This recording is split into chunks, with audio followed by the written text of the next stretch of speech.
I exposed our cult's purification after my sister was mutilated for questioning her husband's cheating, and I led a girls' revolt for revenge. In my family, when women spoke against men, they got one warning before having their tongues burned off with hot metal, while their own mothers held them down.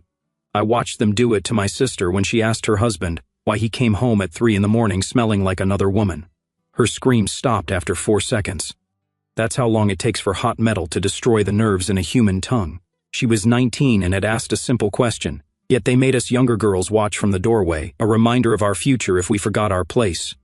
Her husband held her shoulders while she thrashed, whispering, "This is for your own good," like he was doing her a favor. Growing up, we called it purification.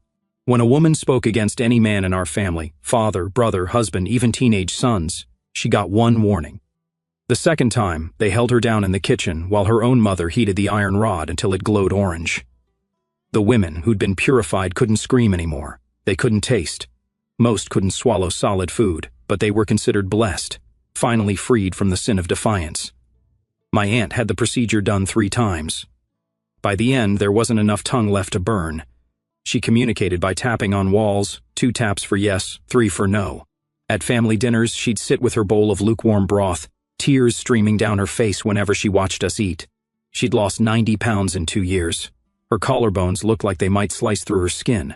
When she hugged me, I could feel every rib. I was 15 when I watched them do it to my sister. My mother held her head, smoothing her hair like she used to when we were children. My grandmother heated the rod with practiced efficiency. She'd done this to her own daughters decades ago. My father quoted scripture about feminine evil while the smell of burning flesh filled our kitchen. That night, I threw up everything I'd ever eaten and swore I'd find a way out. The breakthrough came during COVID lockdown. Everyone was wearing masks, so I started teaching myself ventriloquism from YouTube videos. I'd practice in the bathroom with the water running, keeping my lips perfectly still while throwing my voice. I recorded myself obsessively, analyzing every micro-movement. Within 6 months, I could have full conversations without moving my mouth. I could make my voice sound like it came from across the room, from inside closets, from behind closed doors. I started a sewing circle for unmarried girls. Every Sunday after lunch, 8 of us would gather in my basement to learn the craft. What we really did was practice. I taught them ventriloquism, sign language, and written communication codes. We developed our own system, writing messages on each other's palms during family gatherings, using finger positions that looked like prayer gestures. A thumb pressed twice meant danger. A pinky curl meant meet tonight. The older women noticed something strange. Their daughters were becoming too quiet, too compliant. "It's unnatural," my aunt tapped on the dinner table, but the men were pleased. Finally, a generation of women who knew their place. We got bolder. I stole medical supplies for my job at the clinic, numbing gel, antibiotics, burn cream. I couldn't stop the burnings, but I could prepare. Every girl in our group carried a hidden kit sewn into their dress linings. We practiced treating burns on raw chicken skin. If it happened to them, at least they'd survive the infection that killed 1 in 3 women who underwent purification. Everything unraveled at my cousin's wedding. Her new husband was hammered, groping her 14-year-old sister in full view. The girl started to protest, then caught herself, remembering the consequence. But I watched her hands moving in our code. "He's touching me. Help!" I threw my voice, making it sound like it came from behind the husband. "Get your hands off her, you sick!" The room erupted. Men spun around, searching for the woman who dared speak. The husband grabbed his new bride, demanding she confess. When she opened her mouth, only silence came out. She'd been purified years ago. I did it again and again from different locations, with different voices. "She's a child. Everyone can see what you're doing. Your own wife is watching."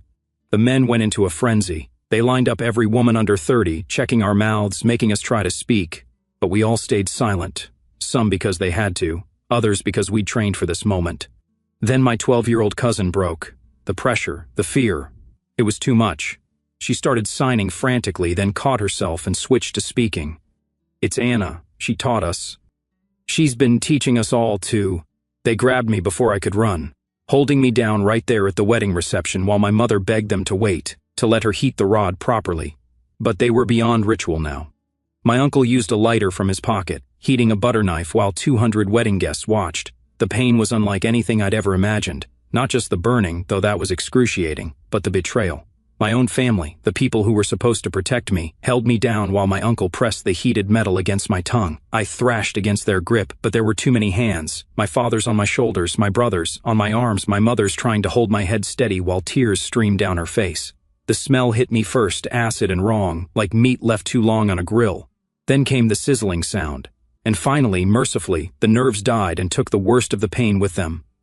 My uncle pulled the knife away after what felt like hours but was probably only seconds. Not enough to do permanent damage. He'd been too hasty, too angry, but it was enough to leave me gasping, choking on my own saliva mixed with blood. They released me, and I crumpled to the floor. The wedding guests stood frozen. Some of the older women nodded approvingly while others looked away. The younger girls, my students, kept their faces carefully blank, but I saw their hands moving in our code. Danger! Run! Hide! My mother knelt beside me, pressing a cloth to my mouth. Her hand shook as she whispered apologies I couldn't respond to. My tongue felt thick and foreign, swollen to twice its normal size. When I tried to speak, only a wet gurgling sound emerged. My uncle grabbed my hair, forcing me to look at him. His face was red with rage and alcohol. He demanded I reveal everything about our group, our meetings, our plans. I couldn't have answered even if I wanted to. My mouth wouldn't work properly, and the pain made thinking impossible. That's when I noticed something strange. My 12-year-old cousin, who'd exposed me, was signing frantically to one of the other girls. Not our code, but actual sign language, which she wasn't supposed to know. The other girls signed back, their fingers flying in conversation. They'd been practicing without me. My uncle noticed too. He released my hair and stalked toward them. The girls immediately stopped, but it was too late. He'd seen enough. His eyes swept across the room, taking in all the young women, all my students. I could see him piecing it together, the quiet compliance. The strange hand gestures during family gatherings, the way none of them had spoken during his interrogation. He ordered all the men to gather the unmarried girls in the center of the room. The band had long since stopped playing, and the wedding feast sat forgotten on tables. This was no longer a celebration but an inquisition. One by one they tested each girl, made them speak, checked their tongues for signs of previous burning, watched for any hand movements. Most stayed silent, terrified, but 3 more broke under the pressure. They'd only been with us for a few months, hadn't built up the mental fortitude yet. They confessed everything. The basement meetings, the ventriloquism lessons, the medical supplies, the communication codes. They even revealed where I'd hidden the practice materials, the notebooks full of hand signals, the medical kits sewn into dress linings. My uncle's rage grew with each revelation. This wasn't just defiance. It was organized rebellion. 8 girls who'd learned to subvert the natural order, to communicate in secret, to prepare for resistance. In his mind, I'd corrupted an entire generation. He ordered the men to search us all. They found the medical kits exactly where the girls had said they'd be. Numbing gel, antibiotics, burn cream. All stolen from the clinic where I worked. Evidence of premeditation, of planning for the very punishment meant to silence us. My grandmother stepped forward then. At 82, she was the oldest woman in our family, had overseen more purifications than anyone. She examined the medical supplies with interest, running her fingers over the antibiotics. Then she looked at me with something I couldn't quite identify, respect, understanding, or just disappointment that I'd been caught. She spoke to my uncle in the old language, words I only partially understood, something about tradition, about proper procedures, about the old ways. He argued back, but she held firm. Whatever she said, it made him pause. They dragged me to my feet. My legs barely held me, and I tasted copper with every swallow. My grandmother announced that this required a family council. All the elders would need to be consulted. This went beyond simple defiance. This was systematic corruption that threatened their entire way of life. They locked us in the church basement, all 8 of us, plus the 3 younger girls who'd been caught signing. No windows, 1 door, nothing but concrete walls and old wooden pews. They said they'd decide our fate in the morning. As soon as the door locked, the other girls surrounded me. They checked my mouth, applied what little numbing gel they'd managed to hide, gave me water to rinse with. Their hands moved constantly in our code, updating me on what had happened while I was semi-conscious. 2 of the girls' fathers had already announced they'd move up their daughters' wedding dates, better to marry them off quickly before they could cause more trouble. Another girl's brother had threatened to perform the purification himself if the elders took too long to decide. But something else was happening too. The 3 girls who'd broken under pressure were teaching the others the sign language they'd learned in secret. Apparently, they'd found additional resources online, had been practicing beyond what I'd taught them. They were adapting, evolving, continuing the resistance even as everything fell apart. I tried to speak, to warn them, to plan, but my tongue wouldn't cooperate. The swelling made everything thick and clumsy. So I used our code instead, my fingers flying as I communicated what I'd overheard from my grandmother, the old ways, the proper procedures. There might be a loophole. In our family's tradition, purification could only be performed by the eldest woman in the household using the sacred iron passed down through generations. What my uncle had done in public with a butter knife in anger violated every rule. My grandmother knew this, that's why she'd intervened. But it also meant that come morning, they'd do it properly, all of us, one by one, with a full ritual unless we found another way. The youngest girl, barely 13, raised her hand. She'd been practicing something she wanted to show us. She stood in the corner of the room and began to speak, but her lips didn't move. The voice seemed to come from the door, from the walls, from everywhere at once. She'd mastered ventriloquism better than I ever had. That's when I realized we had one advantage they didn't know about. They thought they'd caught, all of us, but our network was larger than the 8 in this room. We'd been teaching others in secret. Girls from neighboring families, cousins who visited during holidays. The knowledge had spread beyond their ability to contain it. I motioned for the girls to gather close. Using our code, I outlined a plan. It was dangerous, possibly deadly, but it was better than waiting for morning, better than accepting our fate. We spent the night preparing. Those who could still speak practiced their ventriloquism, throwing their voices to different corners of the room. Others refined their sign language, creating new signals for the specific situation we faced. I worked with the medical supplies we had left, teaching them how to treat severe burns, how to recognize infection, how to keep airways clear if the swelling became too severe. As dawn approached, we heard footsteps above us, multiple sets, heavy and purposeful. The family council had reached their decision. The door opened, and my uncle stood there with 6 other men. Behind them, I glimpsed my grandmother carrying the ancient iron, already heating in its portable brazier. They'd built a proper platform in the church sanctuary, wooden restraints for our arms and legs, a head brace to keep us still, everything needed for assembly line efficiency. They planned to do all 11 of us in one morning, to restore order in a single devastating act. My grandmother approached me first. As the ringleader, I'd receive the full punishment. Not the quick, angry burning my uncle had given me, but the slow, methodical destruction that would leave nothing functional behind. She looked into my eyes as she tested the iron's heat, and I saw something there I hadn't expected: sorrow. She knew exactly what she was about to do. She'd done it to her own daughters, and yet some part of her grieved. They forced me onto the platform, securing the restraints. The other girls were lined up to watch, to see what happened to those who defied the natural order. My mother stood with them, her face a mask of anguish. She'd begged them to spare me, to give me one more chance, but the council had been unanimous. The iron glowed orange in the morning light streaming through the church windows.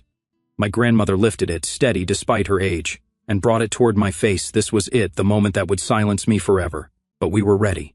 The youngest girl's voice erupted from behind my grandmother, clear and commanding. The elderly woman spun around, nearly dropping the iron. The voice moved again, this time from the rafters, then from beneath the floorboards. My grandmother's hands trembled as she searched for the source. My uncle rushed forward, grabbing the nearest girl by her shoulders. He shook her violently, but her lips remained sealed. The voice continued, now coming from directly behind him. He released her and grabbed another, then another, growing more frantic with each silent face. The men began arguing among themselves. My father insisted we were possessed by demons. My uncle demanded they proceed immediately. My brother suggested checking the church for hidden speakers. The confusion gave us precious seconds. I caught my grandmother's eye and signed a single word with my bound hands: Mother. Her face went pale. She'd taught that sign to her own daughter 40 years ago, before the first purification, before everything changed. The church door burst open. My aunt stood there, the one who'd been purified 3 times. She moved with purpose, her skeletal frame somehow commanding attention. She approached the platform and began tapping on the wooden frame. Not her usual simple communication, but complex patterns that made my grandmother step back. My uncle tried to intervene, but my grandmother raised her hand. She listened to the tapping, her expression shifting from confusion to recognition to something like fear. Whatever message my aunt conveyed, it carried weight. The men grew restless. They'd assembled for a mass purification, not a delay. My father grabbed the iron from my grandmother, declaring he'd perform the ritual himself. But tradition was sacred. Only the eldest woman could wield the iron. To break that rule would invite catastrophe. My grandmother took back the iron and set it aside. She announced that my aunt had reminded her of an ancient law: before a mass purification, each accused must face an individual trial. The family must hear evidence, witness testimony, determine guilt. It would take days, possibly weeks. My uncle exploded in rage, accusing my grandmother of weakness, of being corrupted by modern ideas, but the other elders supported her. Tradition was tradition, the old ways must be honored. They separated us into different rooms throughout the church complex. I was locked in the vestry, hands still bound, tongue still swollen and useless. Through the thin walls I heard the others being questioned, their voices sometimes breaking through despite their training. Hours passed. My mouth had stopped bleeding, but the pain remained constant.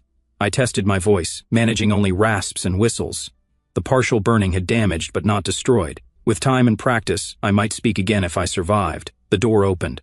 My mother entered with water and soft bread. She helped me drink, her hands gentle as she checked my injuries. She told me the trials would begin tomorrow. Each girl would face the council individually. Those found guilty would undergo proper purification. Those deemed innocent would be married immediately to ensure no future corruption. She also brought news. 3 girls had already recanted, swearing they'd been forced to participate. They named me as the sole instigator, claiming I'd threatened them. My mother's eyes told me she didn't believe them, but belief didn't matter, only testimony. That night, they moved me to a storage room with a small window. Through it, I could see the other buildings where my students were held. I watched for signs of our hand signals in the windows, but saw only darkness. Near dawn, I noticed movement. A figure crept between buildings, too small to be an adult. One of the younger girls had escaped her room. She moved with purpose, not running away, but toward something. I lost sight of her behind the main church. Minutes later, chaos erupted. Men's voices shouted from multiple directions, but not from where they should be. The voices came from empty rooms, from rooftops, from inside walls. The girls who could still speak were using their skills, creating confusion from their locked rooms. The men ran in circles, chasing phantom voices. They checked on each prisoner, finding them all secure, mouths closed, innocent expressions fixed. The voices continued, growing bolder, more mocking. My uncle's authority crumbled as he failed to locate a single source. By morning, exhaustion showed on every male face. They'd spent the night chasing ghosts. The trials would proceed, but doubt had been planted.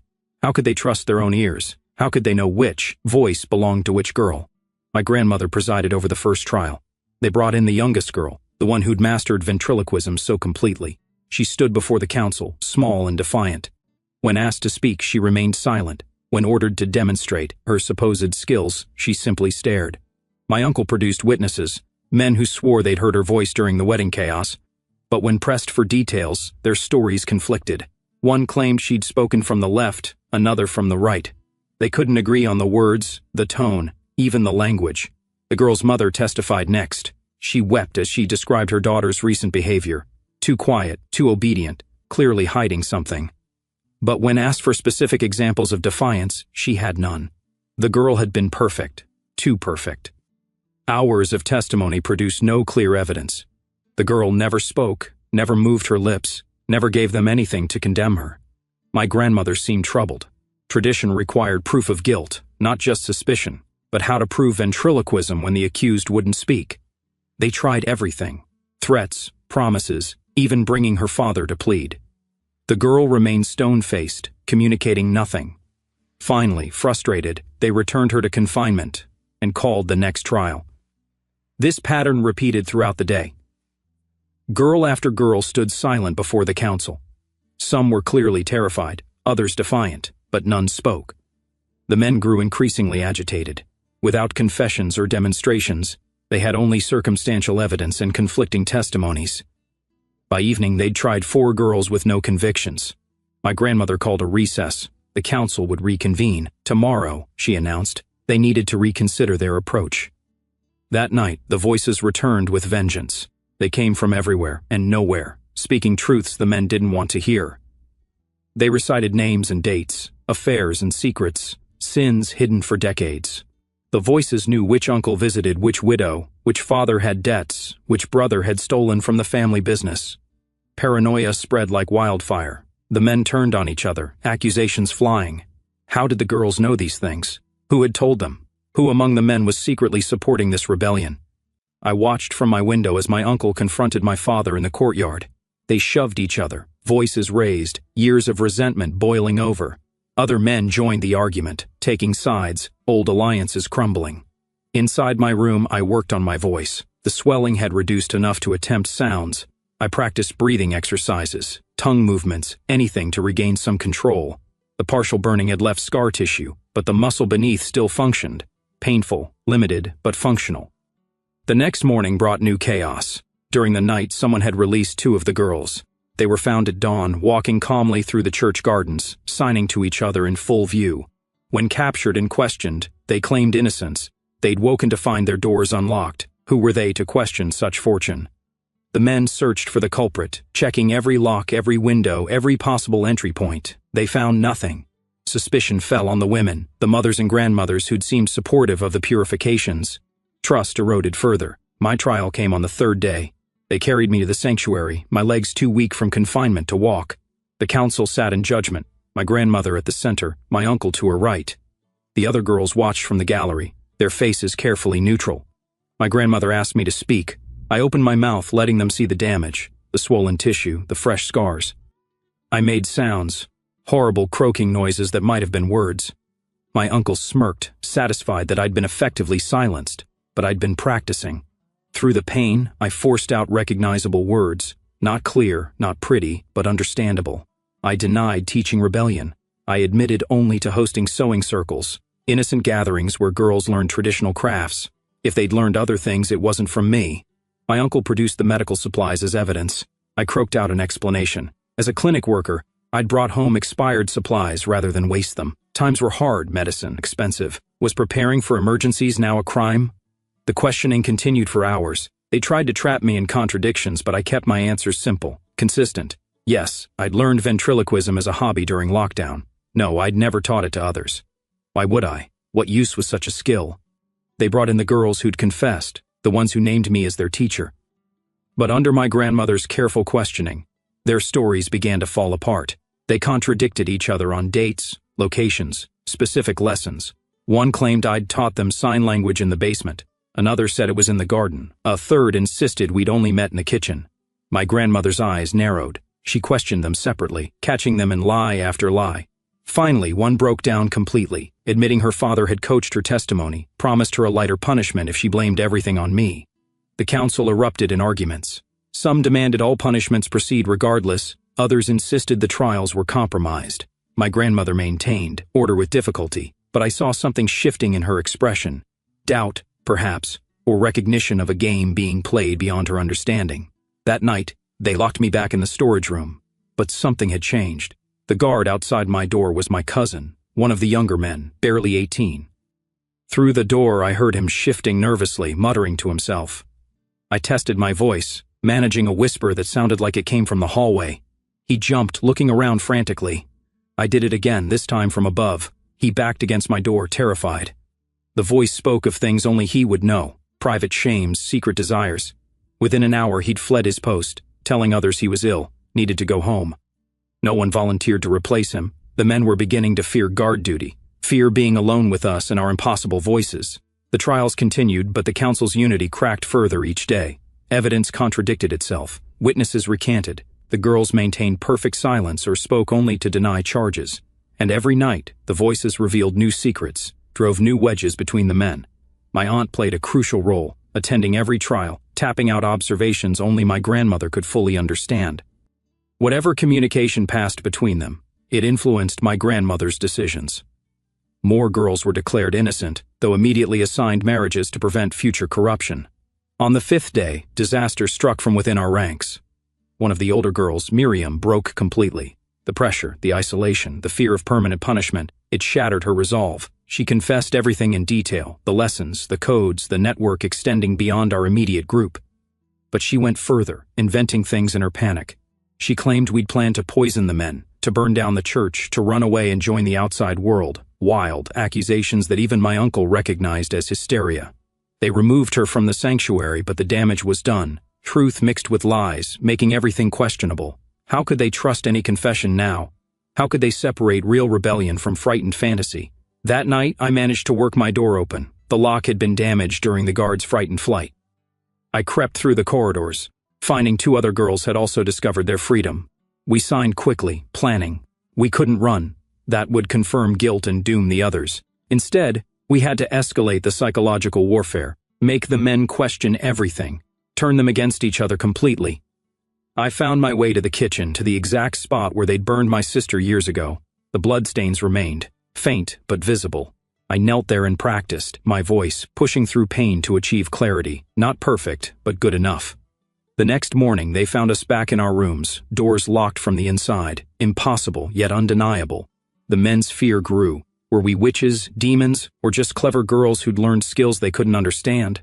My uncle demanded immediate action, forget trials, forget tradition, burn them all, and sort out innocence later. But my grandmother refused. The old ways existed for a reason, abandon them and chaos would follow. She was right. The men split into factions. Those supporting immediate punishment against those demanding proper procedure, those who believed in possession against those who saw only human cleverness. During one heated argument, my father struck my uncle. Years of buried resentment exploded into violence. Other men joined the fight, choosing sides based on old grievances rather than current issues. The council meeting devolved into a brawl. My grandmother watched it all with calculating eyes. When the fighting finally stopped, she made an announcement. The trials were suspended indefinitely. The men had proven themselves incapable of rational judgment. Until unity returned, no punishments would proceed. The girls would remain confined but unharmed. The medical supplies I'd stolen would be used to treat my tongue properly. And most surprisingly, my aunt would serve as guardian and communicator for all the accused. My uncle protested violently, but my grandmother's word was law.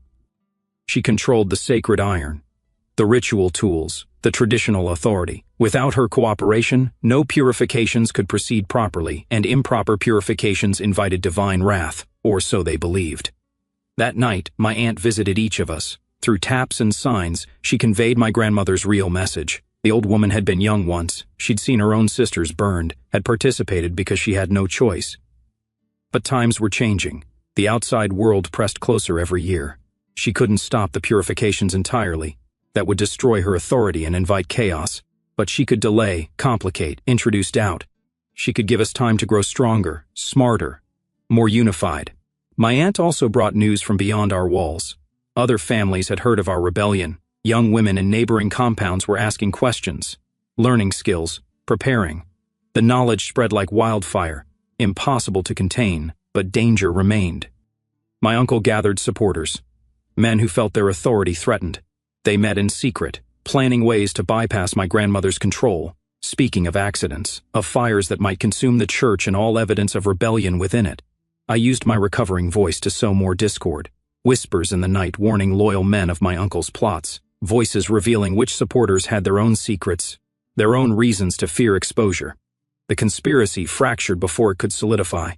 Days passed in an intense stalemate. We remained confined but protected. The men watched each other with suspicion. The women moved carefully, torn between tradition and sympathy for their daughters. Then came unexpected hope. 3 of our girls were claimed by suitors from distant families, men who'd heard of the troubles but cared only for young, obedient wives. My grandmother approved the marriages immediately, sending the girls away before anyone could object. I knew those girls would carry our knowledge with them. They'd teach others, spread the resistance further. Even if we fell, the movement would continue. My tongue healed slowly. The partial burning left scars but not total destruction.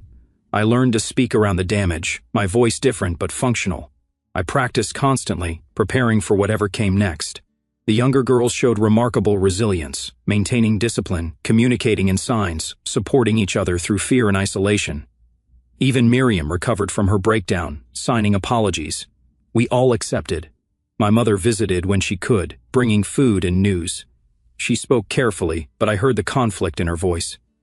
She'd held my sister down for burning, had participated in countless purifications, but watching her own daughter suffer had awakened something. Late one night, she whispered a confession. She'd been the one releasing doors, creating confusion. She couldn't openly rebel, but she could introduce small chaos. Other mothers were doing the same, she hinted. Tiny rebellions that added up to larger disruption. The stalemate couldn't last forever. Either my grandmother would maintain control and find some face-saving resolution, or my uncle would gather enough support to override tradition. We prepared for both possibilities. I taught the others everything I knew about treating burns. We practiced on each other, memorizing pressure points, infection signs, airway management. If the worst happened, we'd be ready to save who we could. But we also planned for victory, developing new codes, more subtle and complex, creating cover stories for our skills. Innocent explanations that might satisfy suspicious minds. We prepared to hide in plain sight if released. My grandmother called another council meeting. This time she brought the sacred texts, the ancient laws that governed our traditions. She read passages about justice, about evidence, about the danger of false accusations. She reminded them that God saw all, including the persecution of innocents. She proposed a compromise. The trials had failed to produce clear guilt. The girls had suffered enough through confinement and suspicion. Release them to their families, but under strict supervision. Any future sign of rebellion would bring immediate punishment, but for now, mercy. My uncle objected, but she countered every argument with scripture and tradition. The other elders began nodding, seeing a path forward that preserved their authority while ending the current crisis.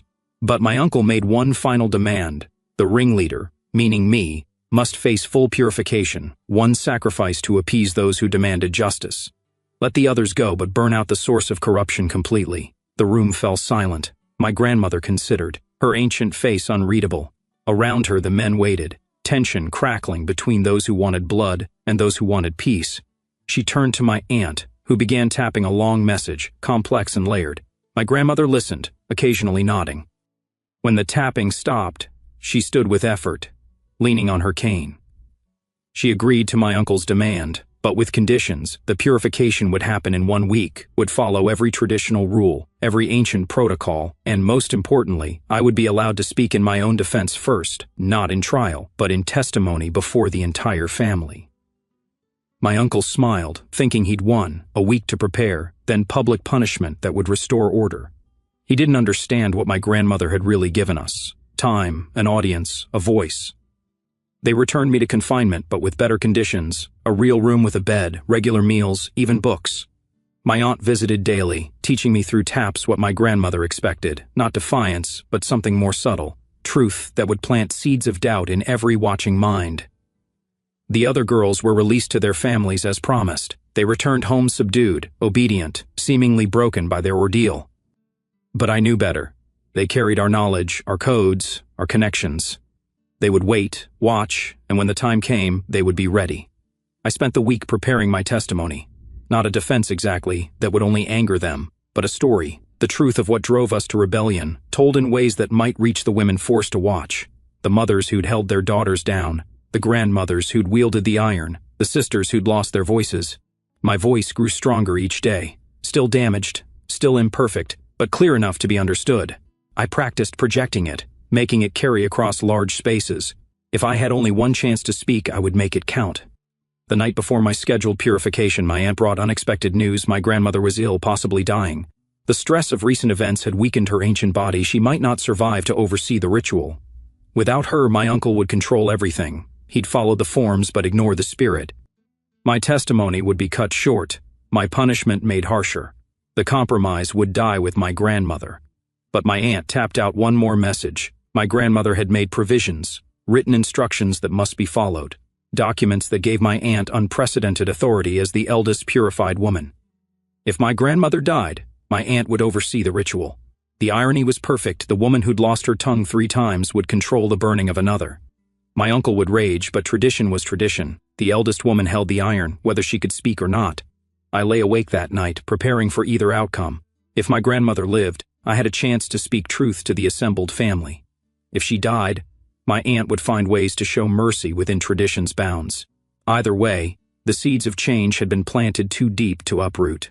The morning arrived with my grandmother still clinging to life. My aunt came to prepare me, her bony fingers adjusting my dress, checking my hair.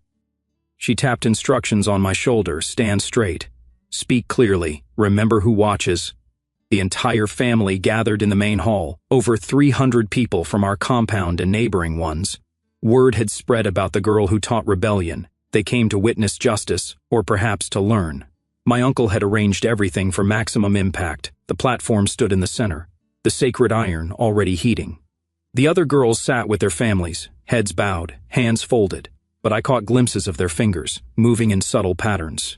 They were ready. My grandmother entered, supported by 2 women. She looked ancient, fragile, but her eyes remained sharp. She took her position at the head of the assembly, my uncle hovering nearby, waiting for her to falter. They brought me forward. My legs shook, but I kept my back straight. The crowd murmured at my appearance. The partial burning had left visible damage, my mouth slightly twisted, scars evident. Some nodded approvingly, others looked away. My grandmother raised her hand for silence. She explained the proceedings. I would speak my piece, then face judgment. The iron waited, glowing orange in its brazier. My uncle smiled, anticipating my humiliation. I began with my sister, describing watching her burn at 19 for asking a simple question, the smell, the screams that lasted only seconds before the nerves died, how her husband held her down while calling it love. The women in the audience shifted uncomfortably. Many had witnessed similar scenes, some had participated. I kept my voice steady, letting the damaged tone carry its own message. I spoke of my aunt, burned 3 times until nothing remained, how she'd weighed 90 pounds at the end, unable to eat solid food, tears streaming as she watched others enjoy meals. The crowd grew quieter. I described the infection rates. 1 in 3 women died after purification, not from the burning itself, but from complications. Swelling that blocked airways, infections that spread to the brain, starvation when swallowing became impossible. My uncle tried to interrupt, but my grandmother silenced him. I had the floor until I finished. Tradition demanded it. I moved to the medical supplies. Yes, I'd taken them from the clinic, but not for rebellion, for mercy, to save women like my cousin, who died choking on her own swollen tongue, to prevent the infections that killed my neighbor's daughter. The younger women leaned forward, their mothers held them back, but I saw recognition in their eyes. They'd all known someone who died after purification. They'd all wondered if it could have been prevented. I admitted teaching ventriloquism, a harmless skill learned during lockdown when everyone wore masks. I demonstrated, throwing my voice to different corners of the room. The crowd gasped, looking around frantically. Even knowing the source, they couldn't track it. But I denied teaching rebellion. These girls had learned on their own, adapted to survive in a world that demanded their silence. They'd found ways to communicate because humans always do. Suppression breeds creativity. My uncle stepped forward, face red with rage. He demanded I explain the coordination, the codes, the network of resistance. How had teenage girls organized so effectively without leadership? I met his eyes directly. Perhaps they'd learned from watching their elders, the men who coordinated businesses, arranged marriages, maintained power structures.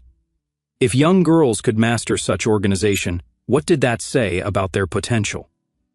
The statement hung in the air. Several men shifted nervously. They'd never considered that their daughters might be studying their methods, learning their strategies. My grandmother asked if I had anything else to say. I turned to address the women directly. Mothers who'd held their daughters down, grandmothers who'd wielded the iron, sisters who'd watched in silence. I asked them to remember their first time, the fear, the betrayal, the moment they realized their own mothers wouldn't protect them, the weeks of agony that followed, the foods they could never taste again. Then I asked them to count. How many daughters had they lost to infection? How many sisters starved? How many friends died choking in the night? The numbers were staggering when spoken aloud. My testimony complete, I stood silent. The room erupted in whispers. Men argued about appropriate punishment. Women exchanged glances I couldn't interpret. The younger girls kept their heads down, but their hands moved constantly. My uncle seized control, declaring my words poison, designed to corrupt. The punishment must be severe enough to cleanse such evil. Full purification, complete removal of the tongue, followed by isolation until I learned submission. But my grandmother spoke. She agreed punishment was necessary but questioned the method. If purification created martyrs, if it spread rebellion rather than stopping it, was it truly effective? The men reacted with shock. My grandmother had overseen hundreds of purifications. For her to question the practice bordered on heresy. My uncle accused her of senility, of being corrupted by my lies. She stood slowly, painfully, but with dignity, reminding them she'd burned her own daughters, her sisters, her friends. She'd upheld tradition for 70 years, but traditions evolved or died. She proposed an alternative, exile. Send me away, far from the family, where I could spread no more corruption. Let distance accomplish what burning couldn't. The men would maintain authority, the women would keep their daughters, and peace would return. My uncle exploded. Exile rewarded rebellion, showed weakness. Others would follow my example, knowing the worst they faced was banishment. The practice of purification would lose its power to terrify. The arguments split the room. Older men supported tradition, demanding blood. Younger ones saw wisdom in avoiding martyrdom. Women remained silent, but their eyes spoke volumes. During the chaos, I noticed movement among the girls, subtle shifts in position, hands touching briefly, objects passed between them. They'd planned something, but I couldn't determine what. My grandmother called for order. As eldest, her word carried weight, but I saw her strength failing. She proposed a vote. Let the family decide collectively, democracy within tradition. My uncle protested, but others supported the idea. They'd never voted on punishment before, but these were unprecedented times. The very foundations of their world were shaking. They separated by gender and age, men over 40 in one group, younger men in another, older women together, younger women apart. The girls of my generation formed their own cluster, whispering despite orders for silence. The vote began with the eldest men. They unanimously chose traditional purification. No surprise there, they'd built their lives on female silence and wouldn't abandon it now. The younger men split. Some voted for burning, others for exile. They'd grown up in a changing world, had seen the outside pressing in, understood the danger of creating martyrs. The older women voted for purification. They'd endured it themselves, enforced it on others. To choose differently would invalidate their own suffering, make meaningless their own scars. Then came the younger women, mothers of teenage daughters, wives who'd married after the rules relaxed slightly. They voted overwhelmingly for exile. They'd seen too much death, too much suffering. Finally, the girls of my generation, my students, my network, my hope. They stood together, faces blank, hands still. When asked their vote, they remained silent, not from fear or inability, but from choice.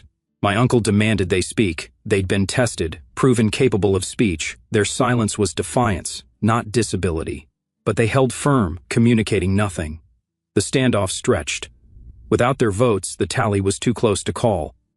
My grandmother waited, watching with calculating eyes. She understood what they were doing.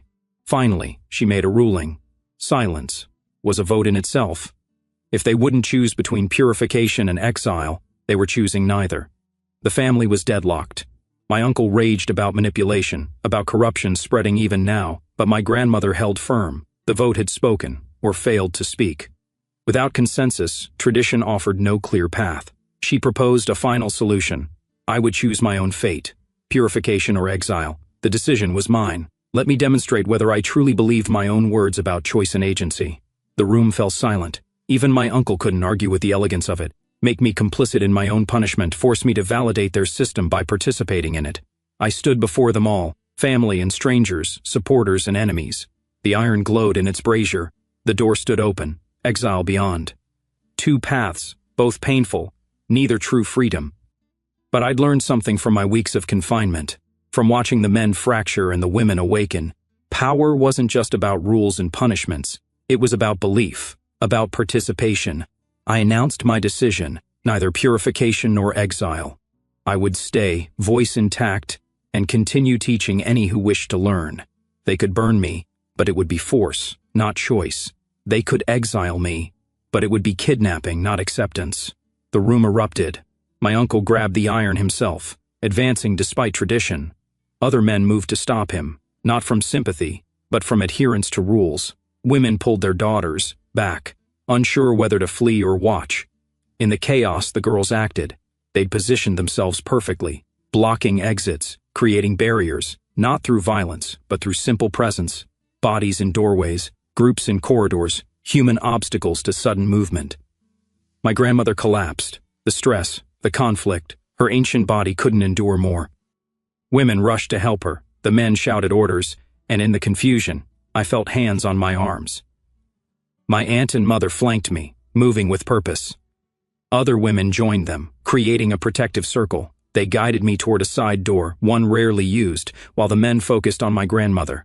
We moved through the compound, gathering others, girls from my network, mothers who voted for exile, even some elderly women who'd remained silent but acted now. A growing group, moving with shared purpose. My uncle's shouts echoed behind us. He'd realized too late what was happening. Not just my escape, but something larger, a fracture in the foundation of their world. We reached the compound's edge. Cars waited, drivers ready. Some of the younger men stood by them, faces carefully neutral. They wouldn't actively help, but wouldn't stop us either. My aunt pressed keys into my hand, an address written on paper. Resources gathered over years, hidden from watching eyes. The network was older than I'd known. built by women who'd lost their voices but not their minds. The other girls climbed into vehicles. They'd return to their families later, claiming confusion, fear, innocence. But they carried more than memories. They had skills, connections, purpose. I looked back at the compound. Smoke rose from the main hall, not from fire, but from the brazier knocked over in the chaos. The iron lay cooling on stone floors, its purpose unfulfilled. My mother hugged me briefly. She would stay, continue the slow work of change from within. My aunt tapped a final message on my arm. The address led to others like us. Women building something new. The car pulled away as my uncle emerged from the building. He stood watching, face twisted with rage, and something else. Fear, perhaps, the understanding that control, once cracked, could never be fully restored. Thanks so much for letting me be part of this journey. It really means a lot.